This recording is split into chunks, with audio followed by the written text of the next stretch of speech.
Hey, NFL fans. Welcome to another episode of NFL Jocks and Pigskins with Tom Pollen,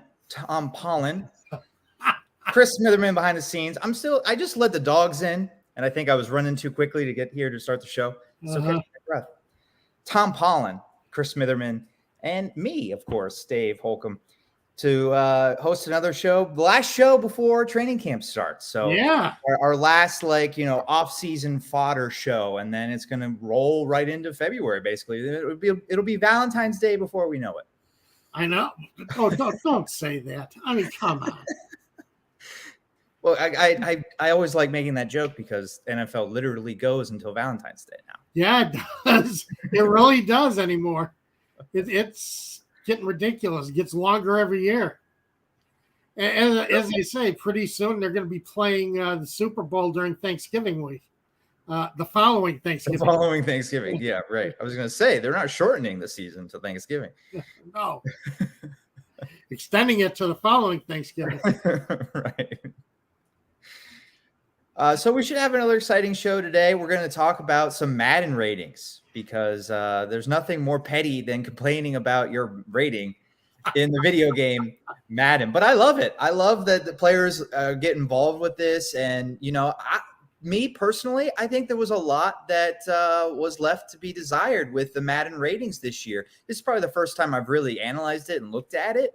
Because this isn't Tecmo Bowl. And it is Madden. Okay. Not Tecmo Bowl. I guess they don't play Tecmo Bowl anymore. But I will explain what Techno Bowl is. Oh God, Tecmo Bowl, one of the greatest video football games ever. I'm surprised you've never seen any references to it. It was a little, I don't know, just basic type game, but it was fun. Anyway. Oh, yeah, we're talking Madden 23. I mean, some of you are going to get the reference, but some of you aren't. I'm sorry. I keep forgetting Dave is a young guy here, and he just doesn't have the depth of life experience that some of us have. Yeah, what can I say? What can I say? How much Madden have you played? Zero. Okay, I was wondering if that was going to be the case. Yes. So it'll be interesting to hear your perspective then on, I would assume you're going to have the approach of who cares, why does this matter kind of thing. And, I have an interesting, I don't know if it's a theory, a take, I guess, on why this matters now so much more than it did 15, 20 years ago, what players are rated in Madden and why it's such a big conversation. I think it has been over the last week or so. Part of it is we're trying to get to training camp, and maybe we're tired of looking at Pro Football Focus's list or Bleacher Report's list or ESPN's list or whatever. So now we're looking at Madden's list of the top players in the NFL, and we'll talk about where the Falcons are on that list as well. And we're also going to talk Eddie Goldman. Eddie Goldman signed with the Falcons and then decided he didn't want to play for the Falcons and isn't going to play for anyone else. He just doesn't want to play football anymore. Yeah. That's it. And if you watched him play last year, you kind of understand that he probably didn't want to play football anymore. And this is kind of what I tried to warn Falcons fans of last week. That you might not be getting the 2019 Eddie Goldman. You might be getting the 2021 version, which was nowhere near as good. And as I say, didn't look like he was fully committed to the game at times last year. So he's definitely this. I'm surprised, but I'm not surprised. I would have liked to have seen him make a big comeback. He was talented when he was playing his game. But there's nothing you could do. He just, as I say, he decided he does not want to play football anymore. It's a disappointment from the Falcons' perspective, and we'll dive into that more. I think we want to talk Madden rankings first, but Goldman, I think, is the big news for the Falcons this week, and a disappointment that he's not going to be with the team. Josh Rosen signing with a new team as well. If there's time, we can talk about that. The former Falcons quarterback, he threw one pass with the Falcons, and it was an interception or a pick six or something in that Thursday night game against New England last year. But he'll be on. Man's got talent. He does have talent, but he'll be on a team that maybe will need his talent, depending on what happens to their starting quarterback. So we will be talking about that maybe a little bit later in the show as well. But before we get started with the Madden rankings, I'll mention our sponsor. Today's show brought to you by Prize Picks. Download the app in your app store. And when you do, after you sign up, use that promo code ASU. That gets you a 100% match up to $100 on your first deposit. So there aren't any there's no NFL action yet on the app. Maybe well, there isn't NFL action on the app. You do have they are putting up week 1. Well, again, I would not recommend placing your entries on week 1 yet. So I mean, it is there. There are season prop bets. If you want to make a prop bet on statistics for a full season, they're on there. So, you never know. There are many ways to play. Again, free match up to your first $100, and it's got truck racing this week. This is something new I haven't seen on here yet. So truck racing, laps led, some very interesting if you're into that kind of thing. CFL's getting into the late part of I was going to say, yeah, CFL could be the thing that you do this week. Right. They're playing games. I don't follow the CFL, but I know that they're winding down their season usually when the NFL is gearing up. Yeah. So, I mean, they don't have a lot of opportunities this week as far as CFL, but hey, they're there. Passing yards, McLeod Bethel Thompson. You remember him? Was he a quarterback in the NFL? I don't think so. Anyway, I don't remember him. No. So don't remember him. So there's plenty of opportunities here. Again, no cricket. I'm very disappointed. I was bringing up some cricket prop bets about a month ago, and I don't know. They've taken cricket off the. Is cricket season over? Well, I was just going to ask you.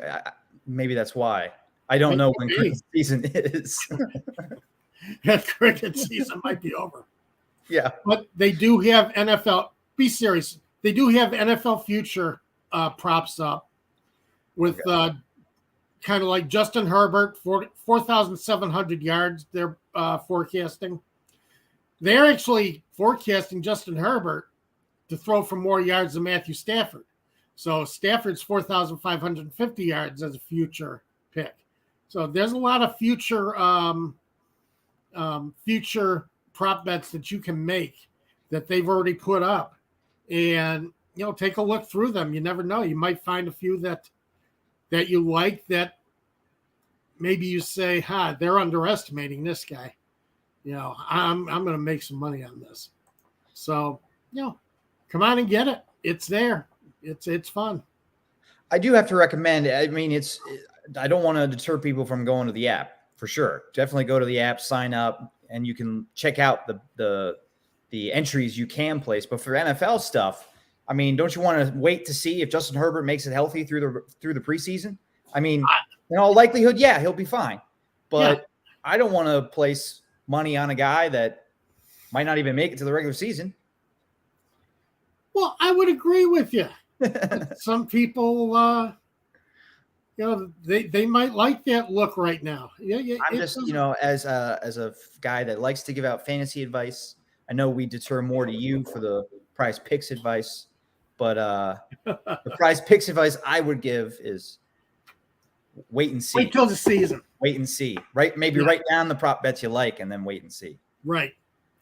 Exactly. I agree. So could play some baseball entries though. I mean, I was at the Braves game last night. A lot of fun seeing Ohtani. I loved this. It was the first time I got to see him in person. Oh, really? And it was fantastic seeing him pitch and hit. He went 0 for 4, and he ended up having a bad pitching line. He gave up 6 runs, but the 6 runs didn't come until the 7th inning. Through 6 innings, he had 6 shutout innings, 11 strikeouts, no walks, 1 hit allowed, and then it just fell apart for him. in the 7th inning. I had never seen such a dominant performance just shift so quickly. Yeah. But through 6 innings, he was like, it was one of the best pitching performances I'd ever seen. It was hilarious. There was, I think, Major League Baseball was honoring the opening of NFL camps because they put up, man, there were some scores last night. Toronto Blue Jays put up 28 runs. I really wanted the Blue Jays to win against the Red Sox in Boston 28-3, but it's 28-5. So 28-5. They gave up late safety. So not much you can do. Yeah. But man, and how that outfielder wasn't, I've heard of managers going out and pulling guys off the field before. They should have gone out and pulled that center field off the field, send him to the clubhouse, and outrighted him to wherever. Because, did you see that play? That inside? I don't know. Yeah, I don't know what you're talking about. Ball went over. I forget the center fielder's name. Ball went over his head. He misjudged it. Okay. Bounced about 10 feet behind him. Bounced all the way to the wall. He turned around and looked at it, and just looked at it.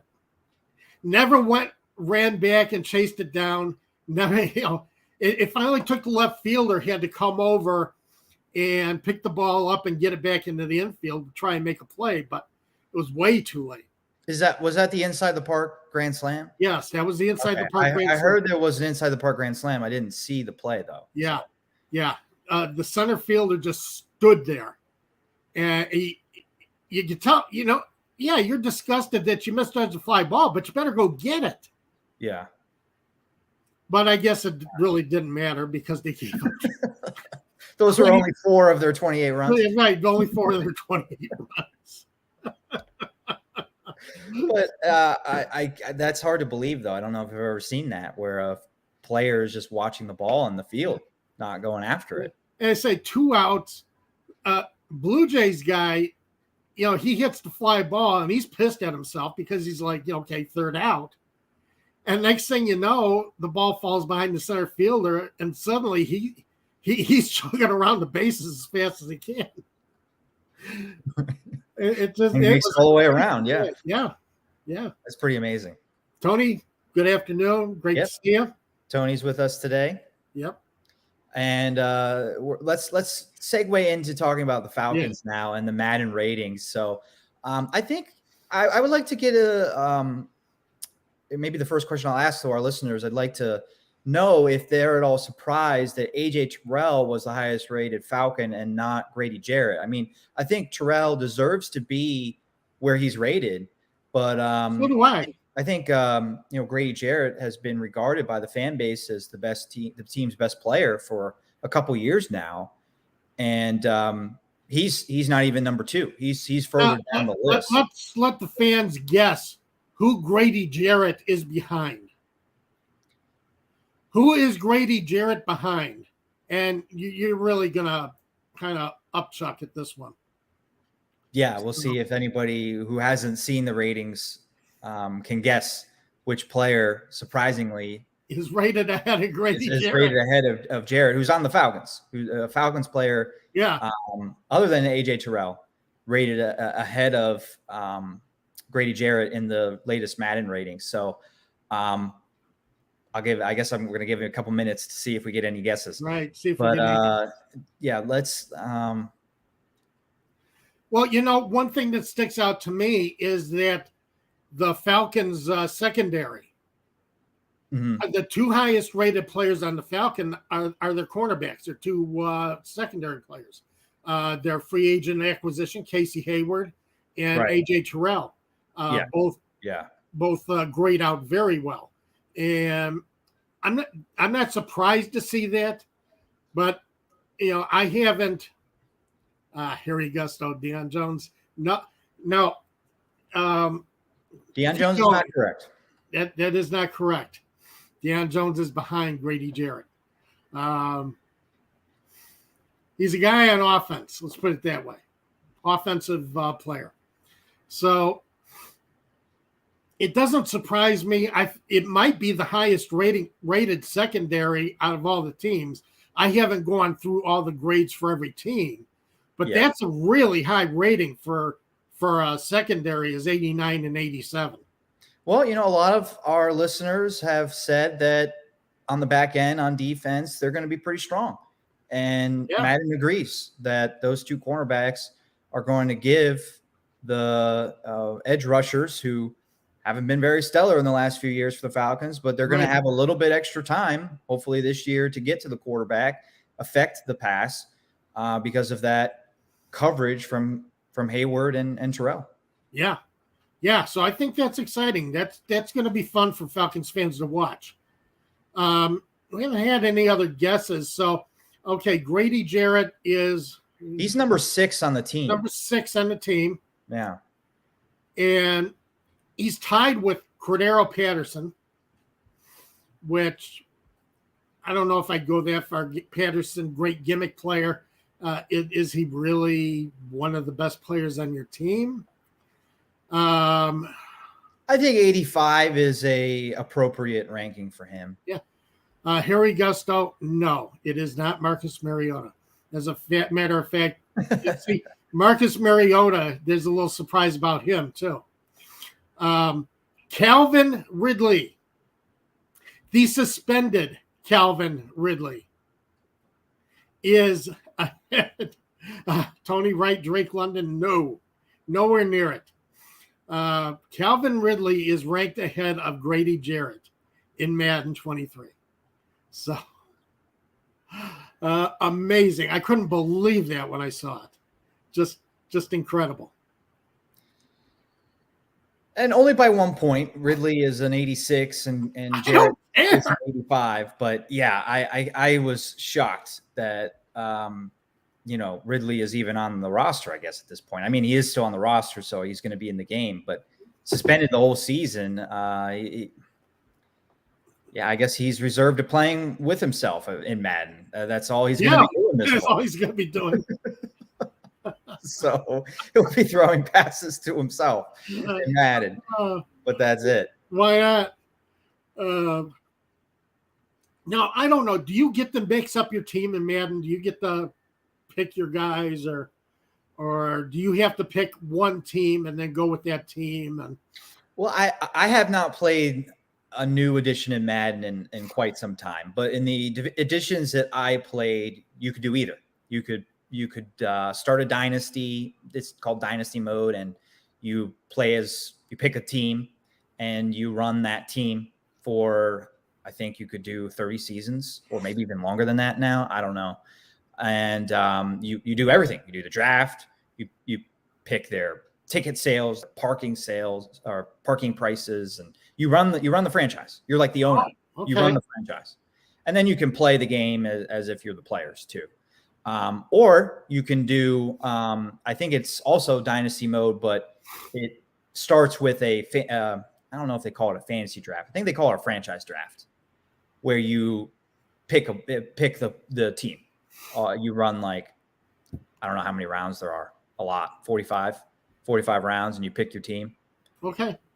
And what's really fun is if you play like Madden 2010, like one of the newer games that I have, and you pick your team with the retrospect of knowing who's going to be good because you're playing it, which isn't always, who Madden picks to like develop into great players in 2010 isn't always the guys that ended up developing into great players. Some of the players that are great in 2010 that are like 25 didn't end up being great Hall of Fame players, but that is fun going back and doing like a fantasy franchise draft. Yeah, sure.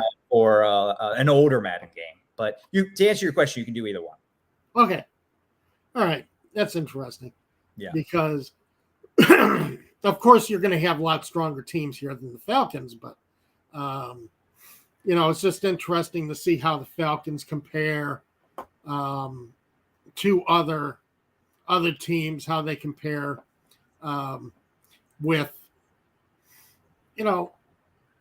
kind of throughout the league as far as what – and Madden has, or EA Sports has NFL caliber scouting department. I mean, they really put a lot of work into this game to try and get these scores right.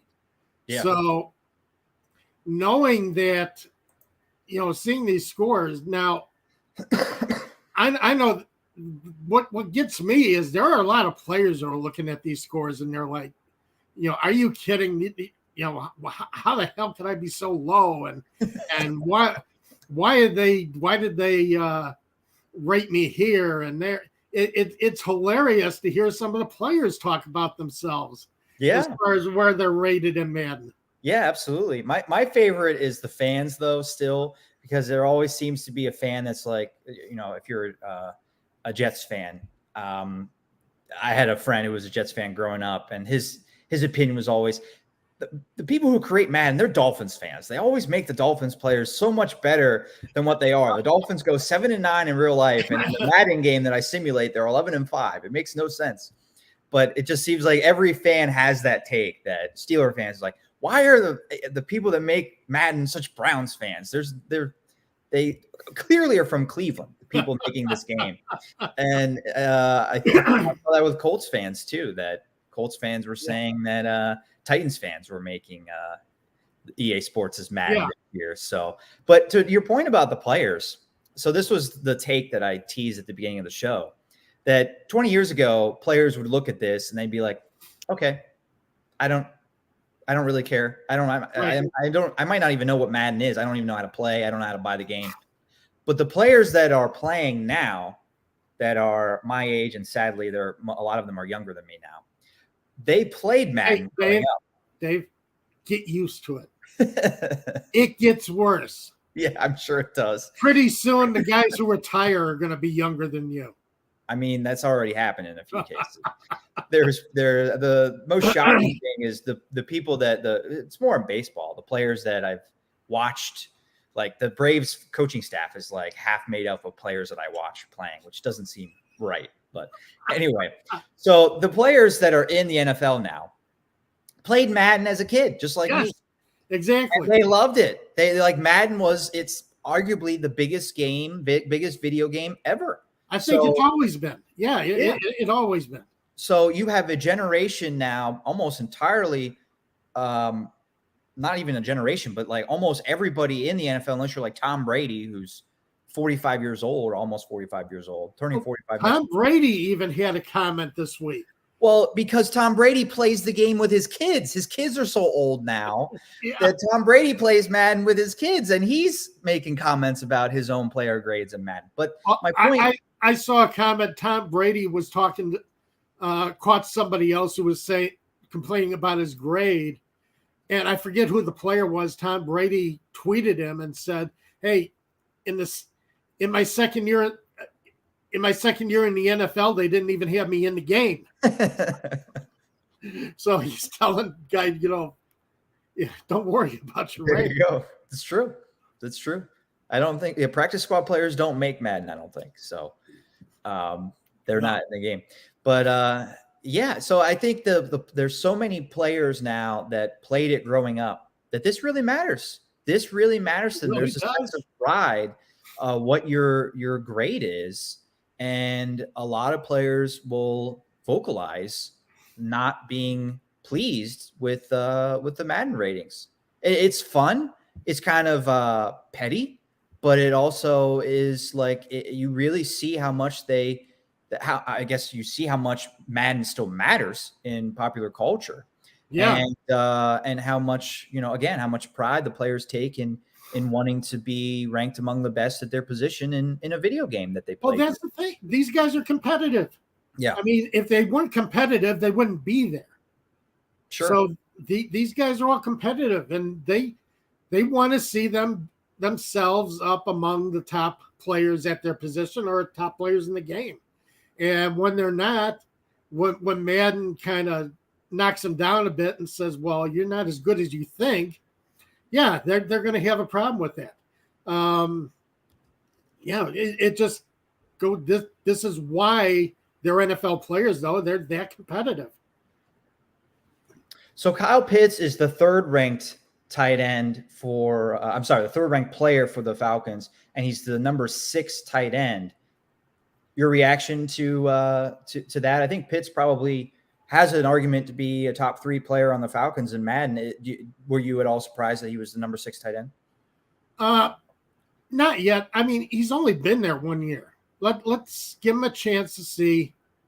I'm looking right now at tight ends. I'm not quite sure who got. So we have Travis Kelce. ESPN, I think it just came out today, had a nice encompassing Madden rating story by Michael Rothstein, who covered the Falcons last year. I think he's still covering the Falcons now. And it listed the top 10 players in Madden at each position. So at tight end, we have Travis Kelce at 98, George Kittle at 97, Mark Andrews at 93, Darren Waller at 91, TJ Hawkinson at 89, and then Kyle Pitts at 87. I would argue Kyle Pitts over TJ Hawkinson. But the argument I would make, the other 4 tight ends at the top of this list are truly premium tight ends. Sure. They're among the best in the league. I don't think you can measure Kyle Pitts above any of them at this point. Potentially, yes, but right now I think Kyle Pitts has done well to be at 6. Rounding out the tight ends, Mike Gesicki at 7 with 86 rating, Dallas Goedert 85, and then Zach Ertz and Hunter Henry were tied at 84 for 9th place, rounding out the top 10. So yeah, I think they did fine as far as tight ends. I'm not going to argue their tight end rankings, and I'm not going to argue where they have Kyle Pitts ranked among the tight ends. Okay. Yeah. So we'll go there as far as I say, as far as wide receivers go. I mean, you got it wrong as far as even having Calvin Ridley on the list. So that one really got me a little bit. Well, I just think, I guess they're not going to have suspended players not in the game. So I'm a little surprised not playing much last year. He's rated as highly as he is at 86, but I just think Grady Jarrett should be higher. I think Grady Jarrett should probably be. I don't think when Kyle Pitts was on the field, he did not show that he was coming through as a number 1 receiver. You mean Ridley? Yeah, Ridley. I'm sorry. Mm-hmm. Ridley was on the field last year. I wasn't very impressed. So to have him ranked so high on the Falcons, I think is just probably reading his press releases a little bit more than actually watching what he did on the field, because I don't think he's worth what they gave him. Even if he had played the entire season, I don't think he was that good last year. Not in the top 10. If you wanted to be in the top 10 wide receivers in Madden this year, you had to be at least a 90, but Ridley not that far off at 86. So the list I'm looking at doesn't go beyond the top 10. So I'm not sure where Ridley ranks among wide receivers, but maybe top 15. And that seems really too high for him. Around 30. He's around 30th? Still too high. So there's a lot of wide receivers then ranked. Right. A lot of wide receivers. 86 to 89. Like 15 receivers are ranked 86 to 89. That makes sense. There's a lot of, good quality receivers. So I guess they just put him in that bunch. But if you put him at number 30 wide receiver, then I guess that makes him a borderline number 1 receiver, which if he's healthy, maybe that's what Falcons fans would be saying he is. But after not playing last year, I have a hard time saying that he's that. Deebo Samuel, they have ranked at 89. DK Metcalf is at 89. Tyler Lockett's at 90. So, yeah, they have a lot of receivers. Deebo Samuel, I'm surprised didn't break into 90. That seems too low for me for Deebo Samuel. Not in the top 10 wide receivers? No. That's surprising. He is not. That's surprising. Yeah, considering how much of an impact he made on the 49ers last year, what he did for them, on the ground and through the air. I mean, he did everything for the 49ers last year. He really made that offense exciting to watch. Absolutely. Yeah. And, that's just that leads us into what I think are some really big mistakes by the people making the ratings that I at least I disagree with. I know there's a lot of subjectivity when you're ranking these players, but sticking at wide receiver, there was a guy that led the league in receiving yards, receptions, and touchdowns, but it wasn't Davante Adams, who's 99. It wasn't. It was You're right. Cooper Kupp. Cooper Kupp led the league in all those categories and won Super Bowl MVP. And I get it. I'm splitting hairs because Cooper Kupp is a 98. But Cooper Kupp's got to be a 99. I'm sorry. After the season that he had Cooper Kupp has to be rated better than Davante Adams. Yes. Yeah. Period. And I'm very curious to see. I don't want to diss Davante Adams, but is Davante Adams going to be a 99 player without Aaron Rodgers? We'll see. We'll see. It's going to be a question. Yeah. Does Derek Carr help? Can he connect with Derek Carr as well as he did with Aaron Rodgers during his career? It's going to be interesting to see. Tyreek Hill is 97. He's going to be catching passes from Tua Tagovailoa. He is, yes. I'm glad you said the name, not me. But yeah, so I cannot believe, Kupp also catching passes from a quarterback that isn't as, highly regarded as Aaron Rodgers, Matthew Stafford, and he still put up all of those big numbers. And not that Matthew Stafford is a slouch or anything. He won the Super Bowl, but I don't see any argument for why Cooper Kupp would be behind any receiver right now. If you want to put both of them at 99, fine. That's okay with me. But Cooper Kupp has got to be a 99. He's one of the best in the league. He does everything. He can go deep, goes across the middle, great hands, great catch radius. There's nothing he can't do on the field that Davante Adams, nothing Davante Adams does on the field that Cooper Kupp can't do. So it's ridiculous. And Kupp was just spectacular last year. Yeah, and spectacular at the end of that Super Bowl when it really mattered. So I'm going to split hairs again at the top of another position group, edge rushers. Call me a homer if you want, but an edge rusher won the Defensive Player of the Year award last year, and it wasn't Myles Garrett. TJ Watt, not JJ Watt. TJ won the award. Yep. And he is a 96. 96 for Defensive Player of the Year? Got to be a 99. I'm sorry. And I don't want this to be a Garrett versus Watt discussion. I see that all the time on Twitter between, angry Browns and Steelers fans. I will concede that Myles Garrett is a fantastic player. Again, they can both be 99. I have no problem with the game kind of copping out, trying to pick who's the best player and just ranking two players 99 at one position. I think Garrett and Watt are both 99 players. But TJ Watt does not deserve to be 3 points behind Myles Garrett. He deserves to at least be tied or ahead of him. Yes, with Watt being 99 and Myles Garrett being 98. It's probably what I would have done. But if you want to make them both 99, that's fine. But Watt's got to be 99. He has to be. He almost set a sacks record last year. He tied it. He tied the sack record. So, I mean, I don't get – sometimes I don't get what you have to do to be at the top of your position group, in EA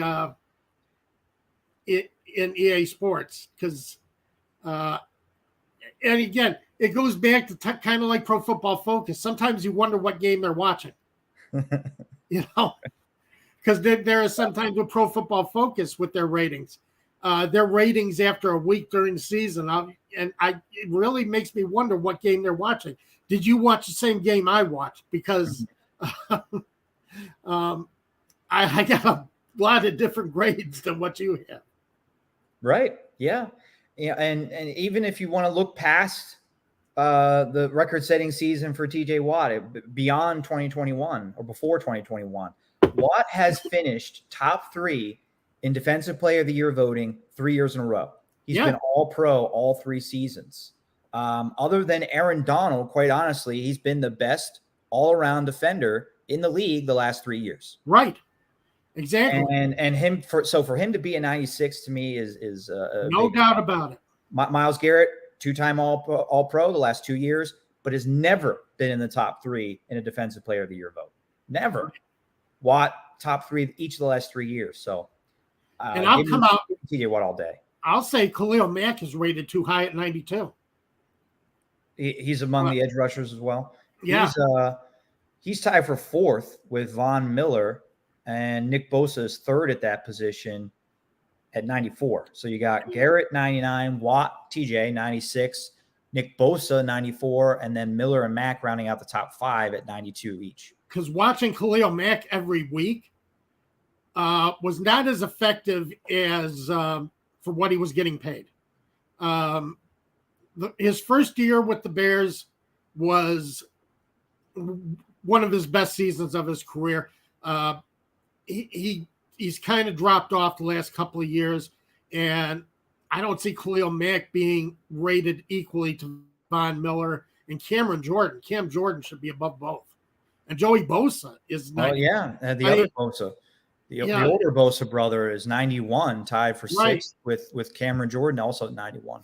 So I think edge rushers, outside linebackers, and defensive ends, I think they've really missed the boat on some of these grades as far as the way they have them set up.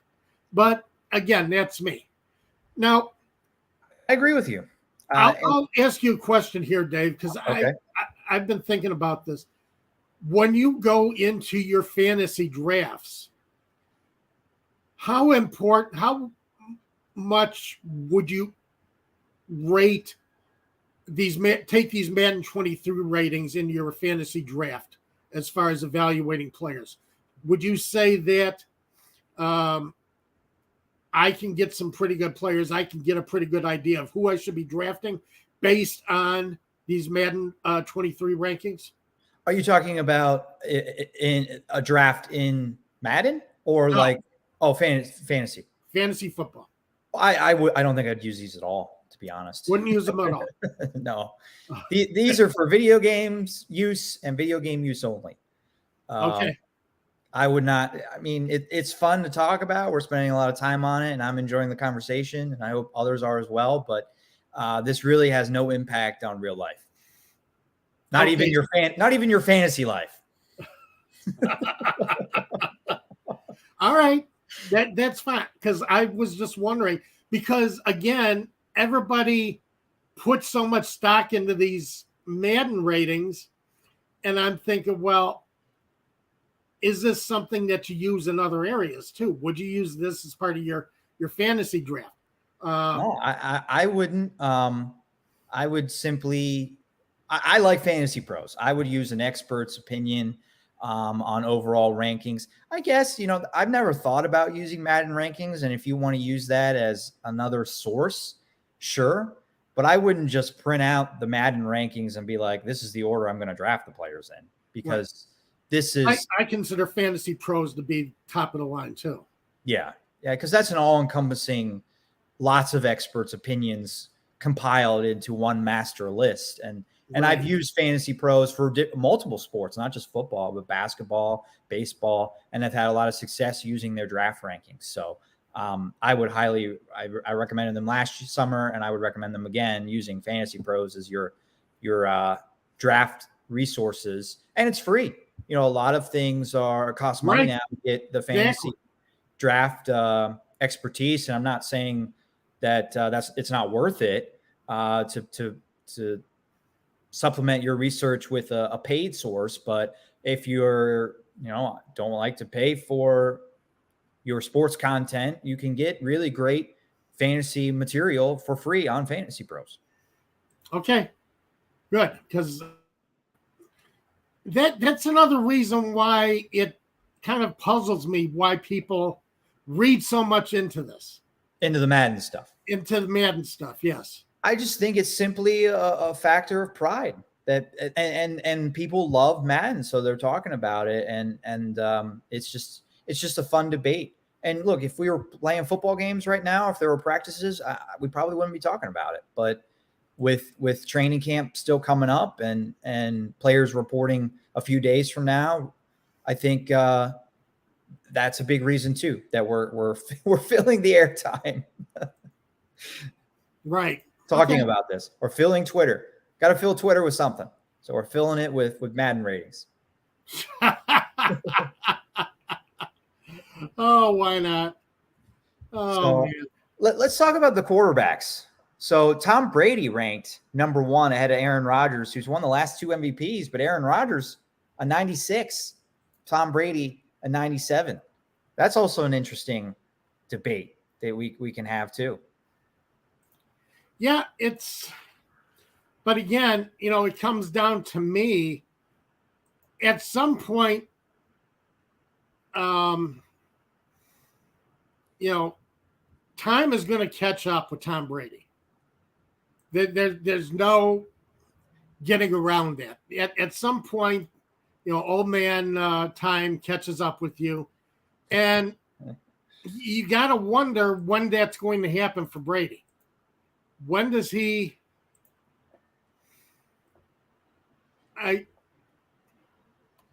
when does it start to go for him? Yeah. It's hard to predict because, he's way above the curve, way above the curve. We've been saying, when is it going to decline for 6-7 years now? That, it's coming. It's coming. We've been saying it. It's coming. And there's going to be people that say, oh, I was right. I told you Tom Brady was going to decline. But it's like, you've been saying that for 7 years. Yeah. That, of course, eventually he's going to retire. At some point, he's not going to be the same player. But it's amazing that he still is as good as he is, and that he has so much respect that number 1 ranked quarterback ahead of the 2-time MVP the last 2 years. Yep.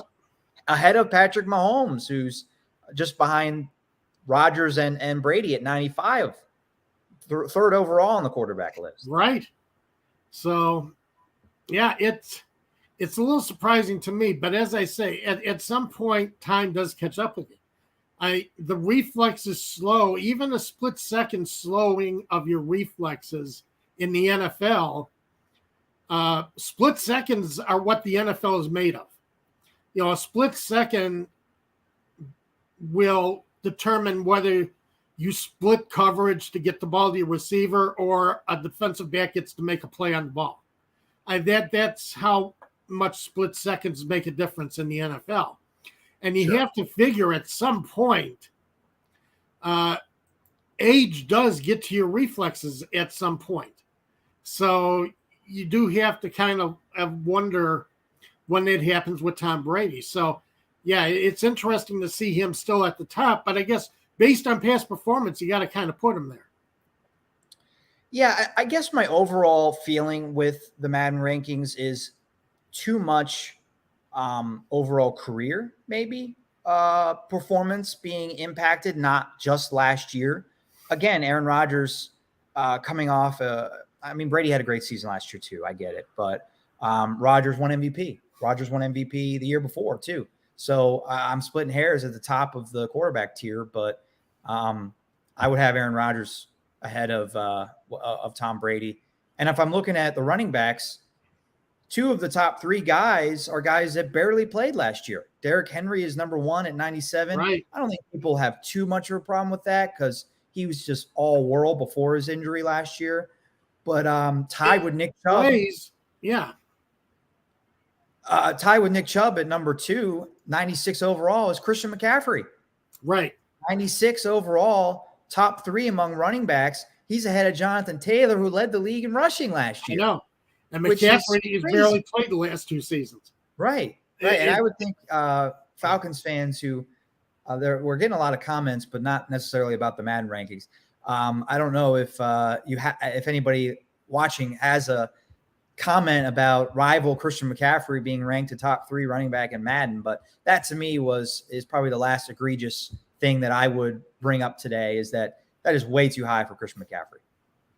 Let's talk about Falcons quarterbacks and where they're ranked. You see where Marcus Mariota is ranked 71. Same as Sam Darnold.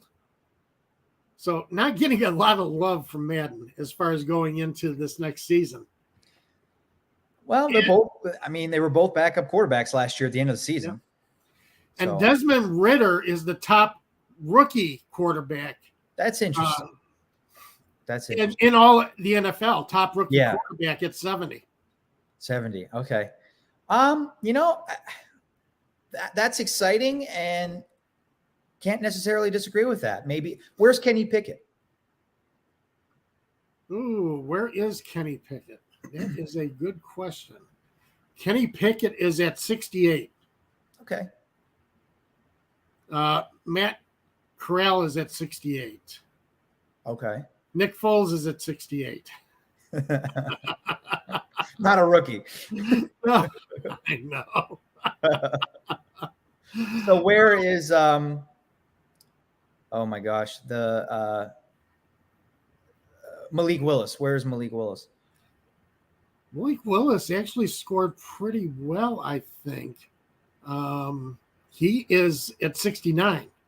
Okay. Tied with Mitch Trubisky. I can't disagree with those rankings too much. I mean, I'm not a big college football fan, so I can't say. I mean, I don't think I've watched Willis at all ever play, other than on his highlight film. So the first time I saw Willis was at the combine. Okay, yeah, I saw his. I watched the quarterback combine. Sure. And great arm, very accurate deep ball, but again, that's when nobody's rushing you either. Right. Yeah, I don't think you can accurately rank somebody for Madden based on a combine performance. No. But I mean, that's the way you got to rank the rookies, and they're always ranked low. It's not surprising that these guys are 70 and below. That's where all the rookies are every season, I think. And it's supposed to be a weak quarterback class, so they're going to be even lower than maybe normal. Maybe normally they're 72, 73. I'm not sure about that though. I'd have to go back in years past to see that. But it's exciting. Ritter has gotten that respect, and I think he's going to compete with Mariota for much of the season to start, and that's seems to be what Madden says as well. And I guess looking at the Steelers, two quarterbacks, I feel the same way about them. That Trubisky and Pickett are going to be competing too. Probably. As far as rookies, Drake London is fourth among NFL rookies, wide receiver rookies at 75. So I don't know how you would rate that. I guess it's not too bad, but he's got four other. I don't know how that rates out as far as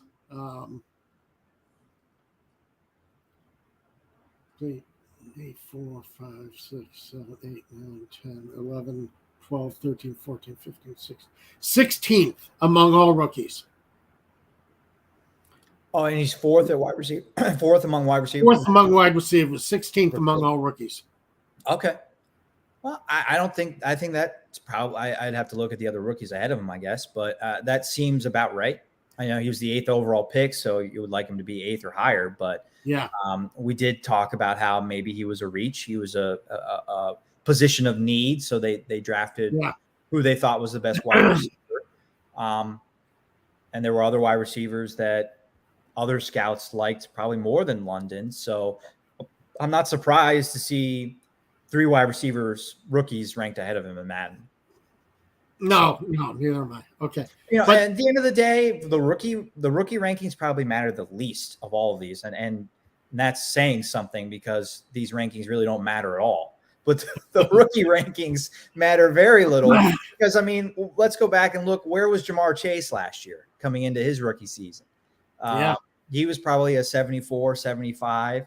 And I'd have to go back and check, but I think he's a top 10 wide receiver now. And he was a top 10 wide receiver probably midway through last year. Yes, he was playing. So there's hope for sure that a guy like London or Ritter will play much better than that low Madden ranking. I like the way they do the rookie rankings, that they're very conservative. They have the approach of these rookies aren't going to come into the league and immediately light things on fire, but there are rookies that do that. So there are going to be rookies that if we redid these rankings midway through the season, they would be in the mid 80s, maybe even a 90s. Oh yeah, absolutely.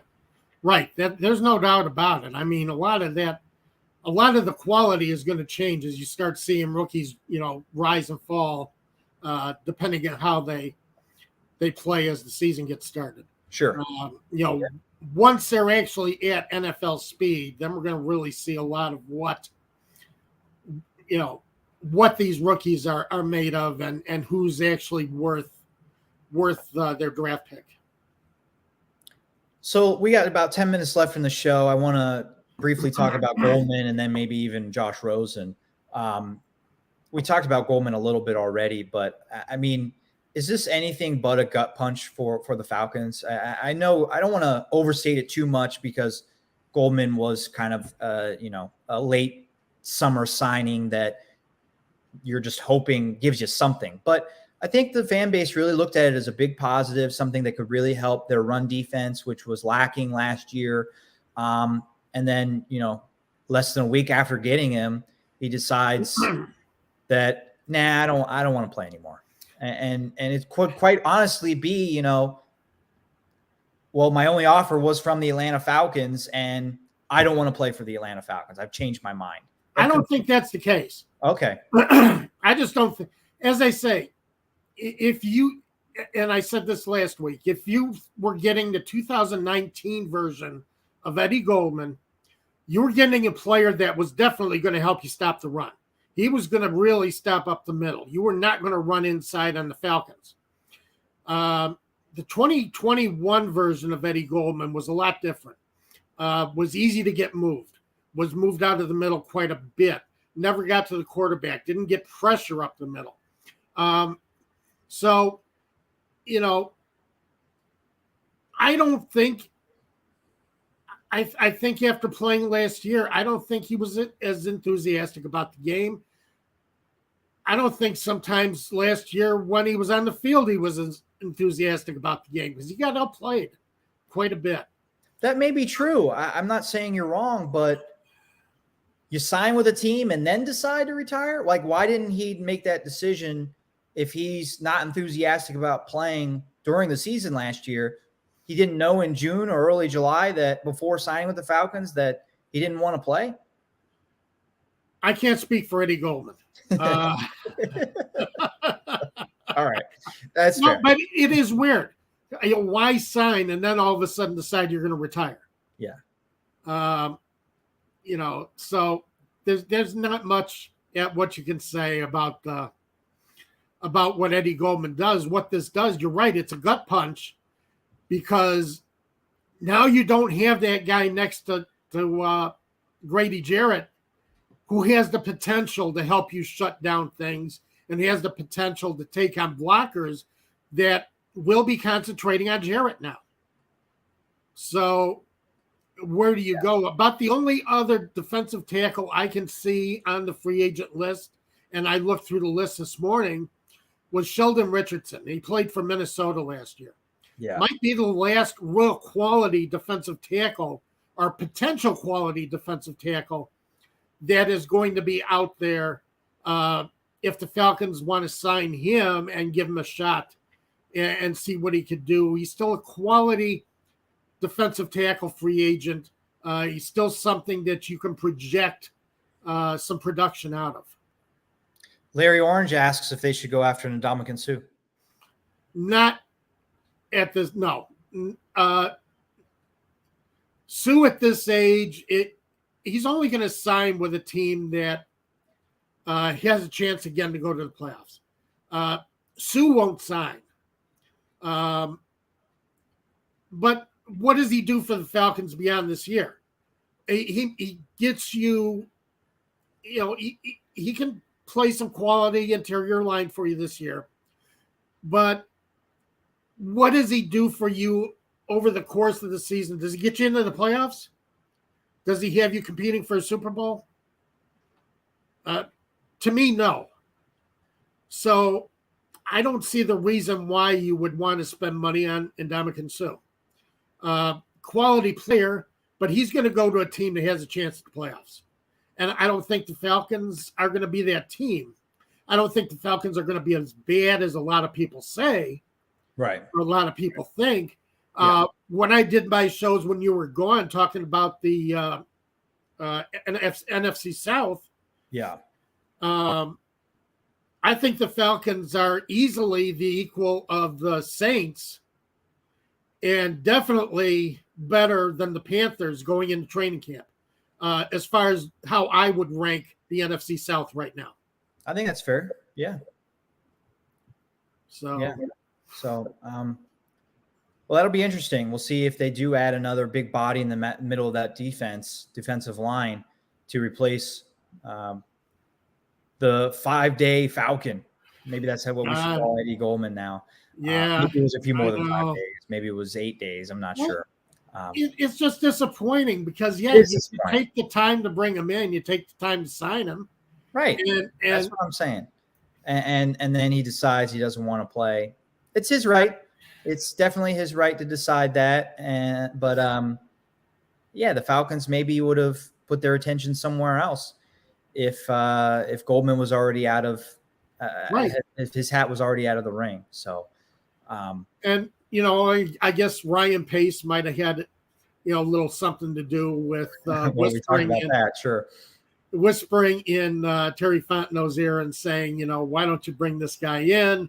He was pretty damn good for me. But, again, just didn't work out here. But as I say, you still got one more. You got one more defensive tackle that you can sign probably for a reasonable price and potentially get production out of. Because that's all you're looking at right now is potential out of anybody you bring in.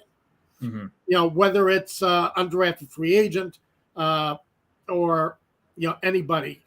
Sheldon Richardson's about it as far as the interior line market right now. Well, Tony likes Sheldon Richardson, recommends bringing him in for the Falcons. Thinks he will be a great fit with Grady Jarrett. Just want to put up a couple more comments here before we wrap up. Justin Farmer comments about the offensive line needing some work other than Matthews and Chris Lindstrom. Chris Lindstrom ranked in Madden as an 84, just behind Grady Jarrett, who was an 85. It's pretty nice. And Tony really likes. I would agree with you, Justin. There are definitely some issues with the O-line, and we're going to see Smith probably tinkering with the O-line all preseason.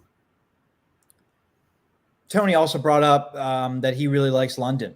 That didn't comment about him maybe he's not ranked high enough in Madden, but it sounds confident that London can be one of those rookies that rises, and a guy that we're talking about should have a much higher Madden rating maybe midway through the season. I would agree. A guy, not great speed, but a guy who's going to get off the ball. He's going to be able to get the advantage on a defensive back. So, there are some qualities for Drake London, and I'm going to be very interested to see him on the field. I'm looking forward to that. Just want to mention before we wrap up, Josh Rosen signed with the Cleveland Browns. And that piqued my interest because of what's going on with Deshaun Watson.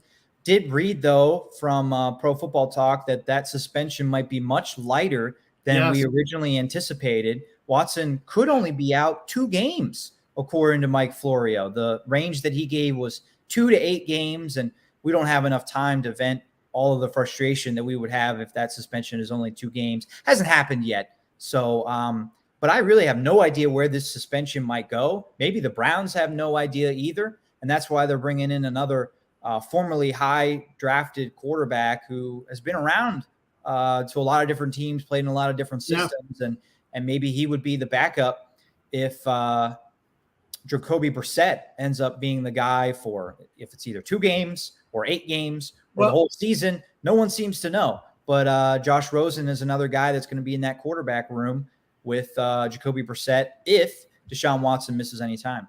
Well, Deshaun Watson is going to miss time. True. I'm disappointed with the fact of what I've been hearing lately. Yeah, I've been reading some of the Pro Football Talk posts about how this suspension may play out. And I'm more discouraged about it all the time that this thing might be a lot lighter than it should be. So, but yeah, they're going to need Rosen as a backup for some point. It just depends on how many games now. Right. Yeah, and Rosen, I mean, I thought he showed some promise in the preseason last year. I've always been a fan of him. I think in the right situation, he could be a quality starter. But, time's running out on him with the number of teams that he's played for, and no one seems to think highly enough of him to keep him around.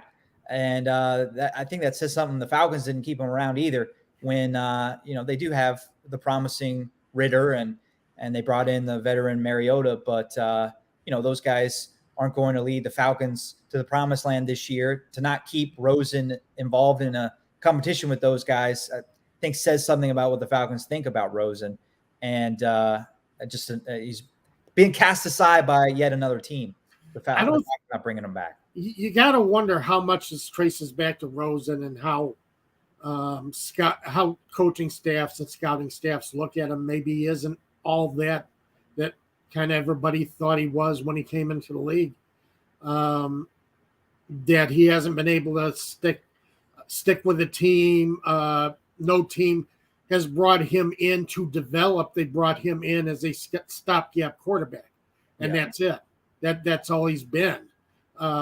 You would like to see at some point, if he does have that potential, somebody bring him in and say, we're going to develop him. We're going to see if he can be our franchise quarterback or if he can take over this role. Nobody's done that yet. And I'm beginning to wonder if, he has that kind of talent to be able to do that. Me too. Yeah, I'm wondering that too. And we'll see if he gets any opportunities to play with the Cleveland Browns. Right. We hope so, because I think we're both hoping that Deshaun Watson is out for a significant amount of time. But we'll continue to talk about Watson in future weeks when we have more concrete. I think we're going to have more. We're going to have more concrete information. And it's probably going to be fairly soon. Yeah, it sounds like the ruling on that will be soon. Yeah, you're right. So. Thanks for all the comments, everybody. Today's show brought to you by Prize Picks. As Tom has mentioned, there are week 1 and season-long entries that you can place in the Prize Pick app. Download it in your app store. Use that promo code ASU to get started. You get a 100% match up to $100 on your first deposit. So thank you. That's a great way to support us. Thank you for supporting us by watching, commenting, liking, subscribing to our channel on YouTube. That's all great. And another way you can support us is signing up for Prize Picks. Yeah, I love the comments we get every week. We get some great comments. We're getting some really great feedback along with the show to kind of interact with. So that's always a lot of fun, everyone. We'll be back next Saturday. Yeah, have a great week.